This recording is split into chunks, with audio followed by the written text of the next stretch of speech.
Actually daddy ఊరికే pocket money కింద 2 lakhs ఇస్తా అన్నారు, కానీ అకౌంట్లో ఎందుకని అనాథ పిల్లలకి ఇచ్చేమన్నా. అరే శ్రీరామ్, ఏంట్రా ఇది షర్ట్ చిరిగిపోయింది? ఏం లేదురా, అది ఏమన్నా మనీ ప్రాబ్లమా? సరే సాయంత్రం కనపడు, కొత్త షర్ట్స్ కొని ఇస్తా. నువ్వెంత మంచివాడివని నేను ఊహించలేదు. ఓ యా, ఇవన్నీ కామన్ యూనో. ఓకే మరి బాయ్. పడిపోయింది. ఈ మధ్య జబర్దస్త్ లో ఏం స్కిట్ చూసాం.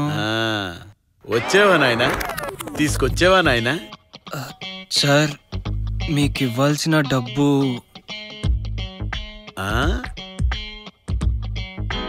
డబ్బు ఇవ్వడం ఆలస్యమైనందుకు బాధపడుతున్నావా?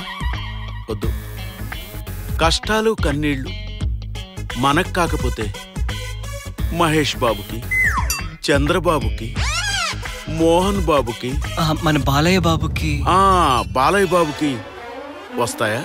ముందు నువ్వు నీ ఫీజు కడుతున్నావా, నా అప్పు కడుతున్నావా? సార్ మీలాంటి గ్రేట్ లెజెండ్స్ కి ఇలా జరగకూడదు సార్.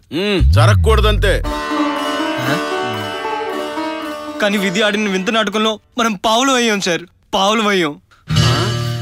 కష్టాలు కన్నీళ్లు మహేష్ బాబుకి, చంద్రబాబుకి, మోహన్ బాబుకి, మన బాలయ్య బాబుకే కాకుండా మనకే వస్తాయని విధి విధి వంచింది సార్. పూతరేకుల సీరియల్లా సాగదీయకుండా చెప్పు.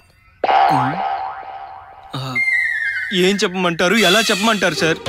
దేంతోనూ చెప్పలేవు కాబట్టి నోటితో చెప్పు, వింటా. అలా అయితే okay sir.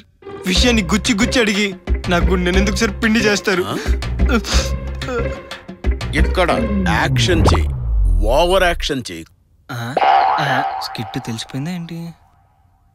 Early morning daddy లేచారు, యోగా చేశారు, టిఫిన్ చేశారు, మీరు బాగా క్యాచ్ చేశారు. ఆ తర్వాత ఏం చేశారు? డాడీ నాకు డబ్బు పంపడం కోసం బీరువా ఓపెన్ చేసి సెల్ఫ్ లో ఉన్న చెక్ బుక్ ని అందుకోబోయారు. అమ్మా గుండె నొప్పి. మీరు మళ్ళీ బాగా క్యాచ్ చేశారు సార్. ఆ తర్వాత ఏం చేశారు? ఇంకేం చేస్తాం సార్, మన విధి ఆడిన వింత నాటకంలో పావులు వేయం సార్, పావులు వేయం. ఒరేయ్, విధి ఆడేది వింత నాటకం అని తెలుసు, దాంట్లో మనం పావులం అని తెలుసు. ఈ విధి ఇంకెన్నాళ్ళు ఆడుతుందో చెప్పరా? నాకేం తెలుస్తుంది సార్, జబర్దస్త్ ధనరాజుని అడిగితే తెలుసు. నీ మాయ మాటలు నమ్మి మా ఆవిడ లాకర్లో పెట్టమన్న రవ్వల నెక్లెస్ తెచ్చి నీకోసం తాకట్టు పెట్టానురా.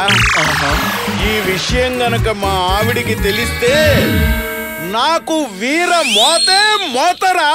సార్ మా నాన్న హాస్పిటల్ నుంచి డిశ్చార్జ్ అవ్వగానే మీ ఫీజు మీ డబ్బులు నేను తీసుకొచ్చి కడతాను సార్. చలో బాయ్. రేయ్, మీ నాన్న గనక హాస్పిటల్ నుంచి డిశ్చార్జ్ కాలేదే అనుకో, నేను అడ్మిట్ అయిపోవడం ఖాయం రా.